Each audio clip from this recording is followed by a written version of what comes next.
আসসালামু আলাইকুম। সয়দাবাদ ইউনিয়নবাসী, বহুদিন বাদে একটা কথা মনে পড়ল। কিয়ামতের আগে খরজরদাল এক হাতে ব্যস্ত আর এক হাতে তরল নিয়ে আসবে। আইসা সে আল্লাহ দাবি করবে, খোদা দাবি করবে। তখন যার ঈমান শক্ত সে বলবে আমার রব আছে, আমার নবী হযরত মুহাম্মদ সাল্লাল্লাহু আলাইহি সাল্লাম, এই দুইজনে ছাড়া আমরা কেহি মানি না। তোমাকে আমি কিসের খোদা মানব? তখন খরজরদাল এক কবে মানুষকে এটা নন্ডভন্ড করে ফেলাবে। তখন আবার সেই মানুষই আল্লাহর কুদরতে তাজা হয়ে যাবে, আবার মারবে, কোপ দিবে, আবার দুই খণ্ড হয়ে যাবে। তখন এবার করতে করতে 7 বার খণ্ড করার পরে খরজরদাল তখন বুঝতে পারল যে এই লোক খুব ধর্মীয় লোক, এই লোক যতই মারি ততই তাজা হয়।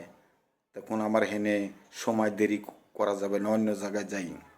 তো অন্য জায়গায় যায়া যখন খোদা দাবি করবে, তখন কিছু কিছু লোক কবে যে হ্যাঁ আপনিই আমাদের খোদা, তখন আর তা কোপ দিবেও না, মারবেও না।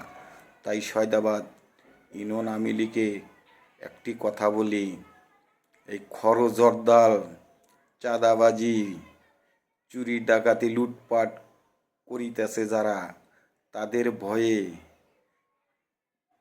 যায় হাইরা ভোট চাইতেছেন, মিছিলে গেতাছেন, মিটিংয়ে গেতাছেন, আপনারা কিন্তু জাহান্নামের খড়ি হয়ে থাকবেন, কোনো দিনও বেঁচতে যাইতে পারবেন না। কথা মনে রাখেন। একদিন খুলে আর খেসারত দিতে হবে। আওয়ামী লীগের নেতাকর্মীরা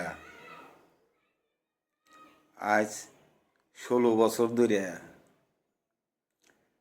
বিএনপি জামাত আওয়ামী লীগের লুঙ্গির তলে থাকছে, তারাই আজ লুঙ্গির তল থেকে সন্ত্রাসী হয়ে বাড়াইছে। তাদের ভয়ে যারা ভোট চাইবার যান, মিছিলে যান,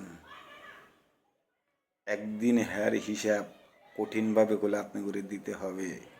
কথাটা মনে রাখেন, এখনো সময় আছে। তাই কেহির প্রলোভনে যাকে তাকে ভোট দিবার যাইয়েন না, আরও বিপদ হবে। আপনাদের সামনে আরও বিপদ হবে, দেখেন। মনে নাই আপনারা চাঁদা দিছেন? মনে নাই আপনাদের ঘর বাড়ি লুটপাট করে আগুন ধরায় দিছে? মনে নাই? আপনার বাড়ি না দিল, আপনার ভাইয়ের বাড়ি দিছে, আপনার দলের লোকের বাড়ি দিছে।